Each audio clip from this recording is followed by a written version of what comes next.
19 अगस्त 2023 मकाऊ। उस दिन चीन की एक मशहूर इन्फ्लुएंसर अथीना लिया अचानक गायब हो गई। उसका तेजी से ऊपर उठता करियर एकदम से रुक गया। सोशल मीडिया पर हर जगह बस उसी की बातें थीं। उसकी फोटोज वायरल हो रही थी, हैशटैग्स टॉप ट्रेंडिंग में थे और उसके फैंस हर अपडेट का इंतजार कर रहे थे। कुछ महीने पहले ही वो मिस वर्ल्ड मकाऊ में तीसरे नंबर पर आई थी। रातों रात उसके फॉलोअर्स बढ़ गए थे। बड़े बड़े ब्रांड्स उसे अपने साथ जोड़ने की कोशिश कर रहे थे और उसकी हर पोस्ट वायरल जा रही थी। सबको लग रहा था कि अब अथीना के लिए बस ऊपर ही ऊपर जाना बाकी है, लेकिन फिर एक पल में वो गायब हो गई। पीछे रह गई सिर्फ चुप्पी और ढेरों सवाल। शुरू में लोगों ने सोचा ये बस एक और फीमेल इन्फ्लुएंसर के गायब होने जैसा मामूली केस है, पर जैसे जैसे मैंने गहराई में जाना शुरू किया, कई ऐसे राज सामने आने लगे जो किसी एक लड़की के मिसिंग होने से कहीं बड़े थे। हर सुराग, हर लिंक मुझे एक और गहरी दुनिया में ले जा रहा था। ह्यूमन ट्रैफिकिंग के अंधेरे जाल में, अरबों डॉलर के स्कैम सिंडिकेट्स में, जिनका नेटवर्क मकाऊ से लेकर कंबोडिया तक फैला हुआ है। अथीना की आखिरी झलकें थाईलैंड, लंदन और फिलीपींस की गलियों में मिली और फिर अचानक उसका फोन हमेशा के लिए बंद हो गया। कुछ ही घंटों में इंटरनेट फट पड़ा। रूमर्स, थियरीज और मदद की अपीलें हर जगह फैल गई। इतना शोर मच गया कि सच्चाई कहीं पीछे छूट गई। अब सवाल ये था, आखिर एथना के साथ हुआ क्या? क्या सच में किसी करीबी ने उसे धोखा दिया?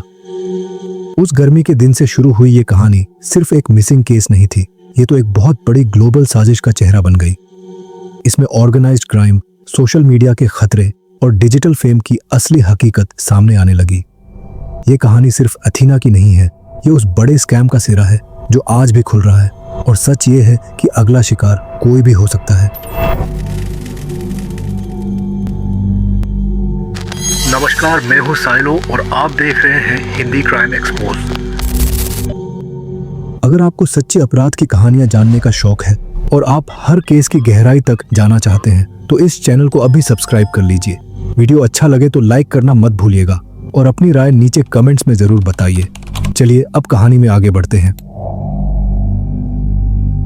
अथीना लिया की कहानी में गहराई में जाने से पहले थोड़ा पीछे चलते हैं और देखते हैं कि इन अपराधों की जड़ें आखिर कहां से शुरू हुई।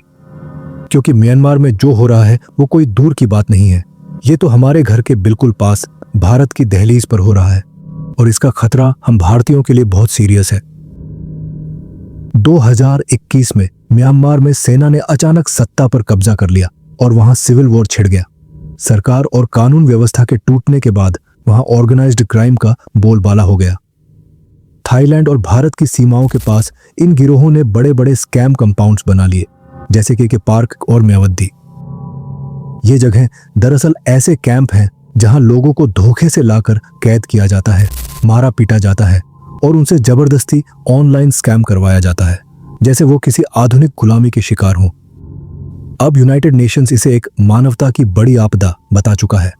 वहां लाखों लोग, मर्द, औरतें, इन्फ्लुएंसर और स्टूडेंट्स इन फ्रॉड फैक्ट्रीज में बंद हैं, जहां उनकी जिंदगी और आजादी दोनों छिन जाती है। ये सिंडिकेट्स सिर्फ म्यांमार या साउथ ईस्ट एशिया के लोगों को ही नहीं, बल्कि भारतीयों को भी निशाना बना रहे हैं। खासकर उत्तर पूर्वी राज्यों जैसे मणिपुर, असम, नागालैंड और साथ ही हैदराबाद से लेकर चेन्नई जैसे शहरों तक के लोग इनका शिकार बने हैं। पिछले साल ही 500 से ज्यादा भारतीयों को म्यांमार के स्कैम सेंटर्स से बचाया गया। उन्हें सोशल मीडिया पर फेक जॉब ऑफर्स देकर वहां फंसाया गया था। अगर आप थोड़ा और गहराई से देखें तो पाएंगे कि ये ट्रैफिकर्स हर तरह के जाल बुनते हैं, कभी ऑनलाइन रोमांस के नाम पर, कभी क्रिप्टो जॉब्स या डिजिटल मार्केटिंग के बहाने, ताकि आम लोगों को फंसाकर वहां ले जाया जा सके। और क्योंकि भारत की सीमा वहां से बस कुछ घंटों की दूरी पर है, इन गिरोहों के लिए शिकार ढूंढना और आसान हो गया है। सिर्फ चीन और भारत से ही नहीं, बल्कि पूरे एशिया से जरूरतमंद और पैसे कमाने की चाह रखने वाले जवान लोगों को टेक जॉब्स, एंटरटेनमेंट इंडस्ट्री या विदेश में नौकरी का झांसा देकर फंसाया जाता है। वो लोग उम्मीदों से भरे थाईलैंड या म्यांमार के लिए उड़ान भरते हैं, अपने बड़े मौके की तलाश में। लेकिन जैसे ही वो वहां पहुंचते हैं, उनके सपने एक डरावने सच में बदल जाते हैं। उनसे पासपोर्ट छीन लिया जाता है, दरवाजे बंद कर दिए जाते हैं और उन्हें बेरहम अंतर्राष्ट्रीय अपराधियों और उनके गिरोह के स्कैम कंपाउंड्स में काम करने पर मजबूर किया जाता है। इन जगहों पर लोग कर्ज में फंस जाते हैं, पीटे जाते हैं, भूखे रखे जाते हैं, यौन शोषण झेलते हैं और गुलामों की तरह काम करने को मजबूर होते हैं। लाखों लोग इन फ्रॉड फैक्ट्रीज में फंसे हुए हैं, जहां उन्हें इंसान के रूप में बुनियादी सम्मान भी नहीं मिलता। अगर कोई विरोध करता है तो सजा बेहद भयानक होती है। पीटना, बिजली के झटके देना, अकेले कमरे में बंद करना या भूखा रखना। अगर कोई अपने स्कैम टारगेट्स पूरे नहीं करता तो उसे यातनाएं दी जाती हैं, और अगर कोई भागने की कोशिश करता है तो उसे अक्सर अगली गैंग को सामान की तरह बेच दिया जाता है। कभी कभी ऐसे लोग सिर्फ तभी बच पाते हैं जब उनके परिवार पैसे देकर छुड़ाते हैं या जब उन्हें रेस्क्यू ऑपरेशंस के दौरान बाहर निकाला जाता है। इसी साल जनवरी 2025 में इस बड़े स्कैम से जुड़ा एक मामला सामने आया था, जब चीनी अभिनेता वांग शिंग को अगवा कर लिया गया। शायद आपने उसे कुछ फिल्मों में छोटे रोल्स में देखा होगा, जैसे IP मैन 3 में। उसका केस सामने आने के बाद दुनिया को पता चला कि ये गिरोह किस तरह काम करते हैं। सब कुछ शुरू हुआ एक WeChat ग्रुप से। किसी ने खुद को GMM ग्रैमी नाम की थाई एंटरटेनमेंट कंपनी का कास्टिंग एजेंट बताकर वांग से संपर्क किया।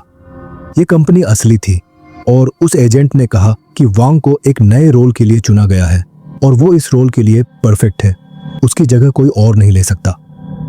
शुरू में वांग को शक हुआ, लेकिन आगे मिलने वाले रोल्स का वादा और ऑफर का प्रोफेशनल अंदाज देखकर वो मान गया।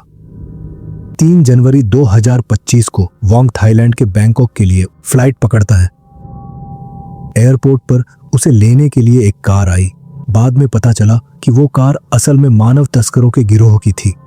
वो लोग उसे थाईलैंड और म्यांमार की सीमा की तरफ ले गए, मेसो डिस्ट्रिक्ट तक, और वहीं से वांग का हर संपर्क हमेशा के लिए खत्म हो गया। रात के अंधेरे में उसे मोई रिवर पार कराकर तस्करी के जरिए म्यांमार पहुंचा दिया गया, जहां उसे ले जाया गया। वो जगह थी अपोलो पार्क। नाम सुनने में शांत लगता है, लेकिन हकीकत में वो जगह एक नरक थी। वांग के सिर के बाल जबरदस्ती मुंडवा दिए गए। ये वहां का आम रिवाज था, ताकि इंसान अपनी पहचान भूल जाए और बस एक मशीन बन जाए। उधर उसकी गर्लफ्रेंड जिया ने उसे मिसिंग रिपोर्ट किया। उसकी वेबो पोस्ट रातों रात वायरल हो गई। एक एक करके बड़े सितारे, सूची, याओ चेन, गोंगझुन, सबने आवाज उठाई। जल्द ही मीडिया और जनता का दबाव इतना बढ़ा कि मामला सरकार तक पहुंच गया। थाईलैंड के प्रधानमंत्री ने खुद सामने आकर बताया कि वांग जिंदा है और अपोलो पार्क में है। फिर थाई और म्यांमार अधिकारियों ने मिलकर कैरन मिलिशिया की मदद से उसकी रिहाई की बातचीत शुरू की। 7 जनवरी 2025, 4 दिन बाद, वांग को थाई म्यांमार फ्रेंडशिप ब्रिज के जरिए वापस लाया गया। वो कांप रहा था, चुप था, लेकिन जिंदा था। वांग शिंग ने अपनी रिहाई के बाद दिए गए इंटरव्यू में बताया कि अपोलो पार्क में कुल 3 इमारतें थीं। पहली इमारत उन लोगों के लिए थी जिन्हें हाल ही में अगवा किया गया था। वहां करीब 10 चीनी लोग थे और वांग को भी उसी जगह रखा गया था, इससे पहले कि उसे दूसरी इमारत में भेजा गया। दूसरी इमारत एक बड़ा ट्रेनिंग सेंटर था, जहां करीब 50 चीनी लोगों को कैद करके रखा गया था। अपनी कैद के दौरान उसे 2 से 3 दिन की ठगी की ट्रेनिंग दी गई। इस ट्रेनिंग में सिखाया जाता था कि टेक्स्ट मैसेज के जरिए लोगों को कैसे ठगा जाए। उसे डर था कि अगर उसे जल्द नहीं बचाया गया तो उसे अपने ही देश के लोगों को ठगने पर मजबूर कर दिया जाएगा। उसने आगे बताया कि वहां एक तीसरी इमारत भी थी, जहां कैदियों को जबरदस्ती काम करने भेजा जाता था। इस इमारत में दुनिया भर के पीड़ित रखे जाते थे, अलग अलग देशों से लाए गए लोग, लेकिन सबके हालात एक जैसे थे। उस रेस्क्यू ऑपरेशन के बाद अपोलो पार्क पर छापा मारा गया। उसका लीडर जिन गिरफ्तार हुआ और 12 अन्य लोगों को थाईलैंड और चीन दोनों जगह पकड़ा गया। 10 चीनी नागरिकों को वांग के अपहरण में शामिल होने पर सीधे देश वापस भेजा गया। इसके बाद और भी रेस्क्यू हुए। कम से कम 2 और चीनी महिलाएं जिन्हें इसी तरह फंसाया गया था, छुड़ाई गई। अधिकारियों ने अनुमान लगाया सिर्फ उन इलाकों में ही 1500 से ज्यादा लोग अब भी फंसे हुए थे। थाई सरकार ने कड़ा कदम उठाया। म्यांमार बॉर्डर के 5 बड़े जोन का इंटरनेट और बिजली काट दी गई। इससे वहां के स्थानीय गिरोहों को ऑपरेशन बंद करने पर मजबूर होना पड़ा। करीब 8000 लोगों की पहचान हुई, जिन्हें डिपोर्ट करने की तैयारी शुरू की गई। लोगों को लगा शायद इस घटना से एथेना के मामले पर भी रोशनी पड़ेगी, लेकिन एथेना कहीं नहीं मिली और यहीं से कहानी ने एक नया मोड़ लिया। कुछ महीनों पहले फरवरी 2023 में एथेना ने अपने सोशल मीडिया पर थाईलैंड की तस्वीरें शेयर की थीं। खुशमिजाज चेहरे, स्ट्रीट फूड, दोस्तों के साथ मस्ती, सब कुछ एक आम इन्फ्लुएंसर लाइफ जैसा लग रहा था। लेकिन मार्च आते आते कुछ अजीब होने लगा। उसके पोस्ट अब लंदन के आईपी एड्रेस से आने लगे। फिर 9 अप्रैल को उसने एक टिकटॉक वीडियो डाला। वो ब्रिटेन की सड़कों पर चल रही थी। सिर्फ 2 हफ्ते बाद 23 अप्रैल उसके जन्मदिन के दिन उसका टिकटॉक अपने आप अपडेट हुआ। अथीना की आखिरी ऑनलाइन एक्टिविटी में कुछ तो गड़बड़ थी। सबसे अजीब बात यह थी कि वो पोस्ट ऑटोमेटिक थी, मैनुअल नहीं। ऐसा लग रहा था जैसे किसी सिस्टम ने खुद से वो पोस्ट डाली हो। वो खुद वहां मौजूद ही नहीं थी उस वक्त। आखिरी बार उसे किसी ने 12 जून 2023 को ऑनलाइन देखा था। उसने शाओ होंगशू, जो चीन का इंस्टाग्राम जैसा ऐप है, पर एक फोटो डाली थी। वो हांगझोउ के एक कैफे में अपनी दोस्त के साथ बैठी हुई थी, पूरी तरह नॉर्मल लग रही थी। लेकिन इसके बाद सब कुछ अजीब हो गया। उसने किसी कमेंट या मैसेज का जवाब नहीं दिया, न कोई नई पोस्ट, न कोई स्टोरी। और फिर अचानक सन्नाटा छा गया। एक इन्फ्लुएंसर के लिए इस तरह का डिजिटल गायब हो जाना मतलब जैसे पूरी जिंदगी से ही गायब हो जाना। इनकी दुनिया तो पोस्ट, लाइक और कमेंट्स पर चलती है। ऐसी चुप्पी नामुमकिन लगती है। शुरू में लोगों ने ज्यादा ध्यान नहीं दिया। सबको लगा शायद वो ब्रेक ले रही होगी या ट्रैवल पर होगी। लेकिन जुलाई 2023 तक आते आते सबको लगने लगा कि कुछ सही नहीं है। धीरे धीरे बातें फैलने लगी कि अथीना को उसकी किसी करीबी दोस्त ने धोखे से मनीला बुलाया और अब वो वहां किसी की कैद में है। ऑनलाइन प्राइवेट मैसेजेस के स्क्रीनशॉट्स सामने आने लगे। जानकारी के मुताबिक अथीना और उसकी दोस्त ली यीफे साउथ ईस्ट एशिया घूमने की प्लानिंग कर रही थी। ली का हाल ही में ब्रेकअप हुआ था और उसने अथीना को कहा था कि वो साथ चले ताकि थोड़ा रिलैक्स कर सके। लेकिन जिस दिन ट्रिप शुरू होना था, 16 जून, ली ने अचानक ट्रिप कैंसिल कर दिया। उसने मैसेज भेजा कि फैमिली में कोई इमरजेंसी है, वो नहीं जा पाएगी। अथीना हैरान रह गई। उसने उसे याद दिलाया कि ये पूरा ट्रिप तो उसी के लिए था, अब वो खुद ही नहीं जा रही। ली ने जवाब दिया कि वो आज नहीं जा सकती, लेकिन फ्लाइट को रीशेड्यूल कर देगी और कल निकल जाएगी। पर तब तक देर हो चुकी थी। अथीना ने सारा सामान पैक कर लिया था, टिकट बुक थी और सब तैयार था, तो उसने अकेले जाने का फैसला किया। मनीला एयरपोर्ट पर उसे लेने के लिए एक आदमी का नाम बताया गया था, बिंग। थोड़ी नाराजगी के बावजूद अथीना 16 जून को गुआंगझोउ से दोपहर 2 बजे फ्लाइट में बैठ गई। उसका प्लेन 4:35 शाम को मनीला पहुंच गया और यहीं से कहानी में एक नया रहस्यमय किरदार आया। एक प्राइवेट वीचैट ग्रुप के इस चैट लॉग्स में एक यूजर का नाम सामने आया, नियो। उसने ग्रुप में बताया कि एथेना सुरक्षित है और उसे गेट नंबर 7 पर जाने को कहा, जहां ड्राइवर उसके नाम का बोर्ड लिए इंतजार कर रहा होगा। नियो ने उसके लिए सोलर रिसोर्ट का प्रेसिडेंशियल स्वीट बुक किया था और डिनर के लिए मिलने का वादा किया था। अब सवाल ये उठता है, क्या नियो और बिंग एक ही इंसान थे या फिर कोई तीसरा शख्स इस पूरी कहानी के पीछे था? ये आज तक किसी को नहीं पता। अथीना के दोस्तों के मुताबिक मनीला पहुंचने के बाद उसकी बातों में कुछ बदल गया था। उसके मैसेजेस, उसका टोन, सब कुछ अजीब लग रहा था। ऐसा महसूस हो रहा था जैसे वो एथेना नहीं रही। कुछ तो बहुत बहुत गलत था। फिलीपींस पहुंचने के पहले ही दिन से अथीना का बर्ताव कुछ अजीब लगने लगा। वो अचानक अपने दोस्तों और जान पहचान वालों से पैसे उधार मांगने लगी। हर बार वजह अलग होती थी और कोई भी बात उसके हालात से मेल नहीं खाती थी। जैसे जैसे दिन बीतते गए ये चीजें और अजीब होती गईं। वो बार बार पैसे मांगने लगी और उसकी बातें और भी उलझी हुई लगने लगी। ऐसी बातें जिनसे उसके करीबियों को शक होने लगा कि कुछ तो गड़बड़ है। फिर धीरे धीरे एक एक करके उसने अपने कई करीबी दोस्तों को सोशल मीडिया पर ब्लॉक कर दिया और उसका वीचैट मोमेंट्स, जहां वो लगभग रोज कुछ ना कुछ पोस्ट करती थी, एकदम खामोश हो गया। कोई नया अपडेट नहीं, कोई रिप्लाई नहीं, पूरी तरह सन्नाटा। 22 जून 2023 को आखिरकार उसके परिवार ने पुलिस में रिपोर्ट दर्ज कराई। बाद में अंदरूनी सूत्रों से पता चला कि अथीना के माता पिता पहले ही 8 लाख चीनी युआन यानी करीब $1,10,000 फिरौती के रूप में चुका चुके थे। लेकिन इतने बड़े पैसे देने के बाद भी अथीना का कुछ पता नहीं चला।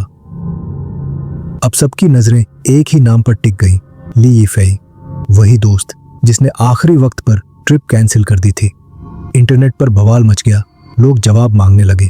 आखिरकार ली सामने आई। उसने कहा कि वो और अथीना कॉलेज के वक्त से दोस्त थी, जैसे बहनें हों। उसने बताया कि अथीना का असली नाम कोंग लीमेई था। उसका जन्म 1995 में हुआ था और वो एक ट्रैवल ब्लॉगर थी जो 2023 की शुरुआत में यूके घूमने गई थी। ली के मुताबिक वो 2 हफ्ते तक अथीना के साथ लंदन में रही और उसकी ट्रैवल कंटेंट बनाने में मदद की। उसने ये भी बताया कि अथीना ने ही उसे एक शख्स से मिलवाया था जिसका नाम बिंग था। तीनों ने साथ में बोराकाय और बाली घूमने का प्लान बनाया था, लेकिन बिंग अपनी पढ़ाई की वजह से नहीं जा पाया। सुनने में सब नॉर्मल लगता है, लेकिन ली की कहानी यहीं से टूटने लगी। अथीना के करीबियों ने खुलासा किया कि जिस दिन उससे सबका संपर्क टूटा, उसी दिन ली ने अपने सारे सोशल मीडिया अकाउंट डिलीट कर दिए। अथीना के साथ की सारी फोटोज मिटा दी, यहां तक कि उसने अपना वीचैट प्रोफाइल पिक्चर भी बदल लिया। और जब बाद में अथीना का परिवार उससे संपर्क में आया तो ली ने उन बातों में से एक भी चीज नहीं बताई जो उसने पब्लिक में कही थी। फिर उसके बयान और लोकेशन दोनों बदलते रहे। 25 जुलाई को उसके पिता ने बताया कि वो लंदन में है। बाद में उसने खुद कहा कि वो जापान में है। हर बार नई कहानी और हर बार उल्टी बात। कुछ रिपोर्ट्स के मुताबिक चैट रिकॉर्ड्स में यह भी मिला कि ली ने झूठ बोला था कि वो मनीला पहुंच चुकी है। यहां तक कि उसने कहा कि एयरपोर्ट पर लोग बदबूदार थे, इसलिए उसने होटल में नहाया। लेकिन हकीकत ये थी कि वो कभी फिलीपींस गई ही नहीं। उसने ये भी दावा किया कि अथीना ने उसे फिलीपींस के एक कैसीनो से कॉल किया था, लेकिन अथीना के दोस्तों ने साफ कहा वो कभी जुआ नहीं खेलती थी। ली के बैकग्राउंड की जांच से पता चला कि वो वुहान की रहने वाली थी। उसने मिडिल और हाई स्कूल शेंजन में किया और फिर पढ़ाई के लिए लंदन चली गई थी। बात शुरू होती है एक ऐसी लड़की से जो 2 जिंदगियां जी रही थी, एक जो सबको दिखाई देती थी और एक जो कोई समझ नहीं पाया। वो उन लड़कियों में से थी जो किसी भी पार्टी में जाए तो सबकी नजरें उसी पर टिक जाए। महंगे कपड़े, लग्जरी कारें, 5 स्टार रेस्टोरेंट, उसकी जिंदगी किसी फिल्म जैसी लगती थी। लेकिन इस चमक धमक के पीछे कुछ बहुत अजीब चल रहा था। वो हकीकत से ज्यादा इमेज बनाना जानती थी। उसने अपने लिए एक ऐसा झूठा सपना तैयार किया था जिसमें सबको लगा कि वो बेहद अमीर और कनेक्शन वाली लड़की है। इसी नकली पहचान की वजह से वो बड़े बड़े लोगों, अमीर घरानों और खूबसूरत लड़कियों के बीच घुल मिल गई थी। लेकिन धीरे धीरे अफवाहें फैलने लगी कि ये सब बस दिखावा नहीं था। कुछ लोगों का कहना था कि ली और उसकी माँ दोनों ऐसे नेटवर्क से जुड़ी थीं जो लड़कियों को बाहर भेजकर होस्टेस की नौकरी दिलाने का काम करते थे। ऊपर से सब ठीक लगता था, लेकिन अंदर कुछ बहुत गड़बड़ थी। यहीं से एक डरावनी थ्योरी सामने आई कि अथीना का गायब होना कोई हादसा नहीं था, बल्कि एक चाल थी। कहा गया कि एक इंटरनेशनल गैंग सोशल मीडिया के जरिए लड़कियों को झूठे वादों से फंसाता है और फिर उन्हें साउथ ईस्ट एशिया के अलग अलग देशों में गैरकानूनी कामों में धकेल देता है। और अगर ये सच था तो शायद अथीना की अपनी दोस्त ली ने ही उसे उस जाल में फंसाया था। जैसे जैसे लोगों को शक बढ़ा, इंटरनेट पर हंगामा मच गया। लोग चाओशान चेंबर ऑफ कॉमर्स से गुहार लगाने लगे, वही संगठन जो पहले भी म्यांमार से कई लड़कियों को छुड़ा चुका था। अब सबको उम्मीद थी कि शायद वही अथीना को भी वापस ला पाएंगे। 22 अगस्त को अचानक खबर फैली, अथीना मिल गई है, वो जल्द ही घर लौटेगी। मीडिया रिपोर्ट्स में कहा गया कि परिवार ने भी ये बात कंफर्म की है। लोगों ने राहत की सांस ली, लेकिन ये सुकून ज्यादा देर नहीं चला। अगले ही दिन वही आदमी जिसके बयान पर मीडिया ने रिपोर्ट चलाई थी, यांग जिंगवेई, सोशल मीडिया पर सामने आया और बोला कि उसने किसी मीडिया को इंटरव्यू ही नहीं दिया। उसने सबको चेतावनी दी कि झूठी अफवाहें अथीना के लिए और खतरनाक साबित हो सकती हैं।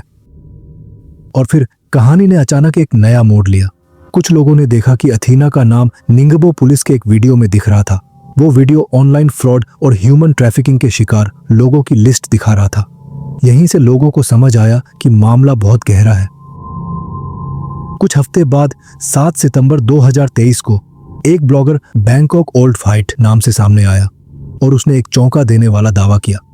उसने कहा कि अथीना को कंबोडिया में एशिया नंबर 1 नाम के एक हाई क्लास नाइट क्लब में बेच दिया गया है। ये कोई आम जगह नहीं थी।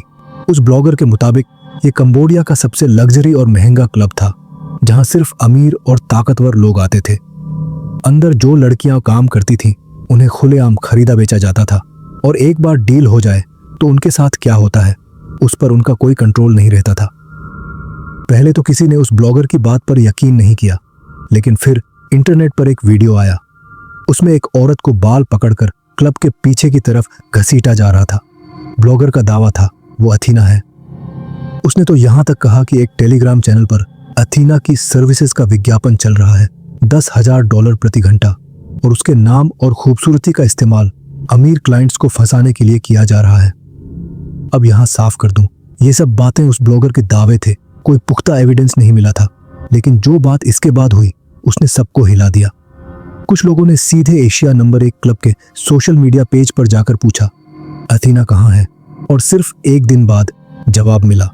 क्लब के मैनेजर ने खुद रिप्लाई किया। उसने लिखा अथीना अब नहीं रही। लोगों को समझ नहीं आया कि यह सच था या बस एक झूठा बहाना।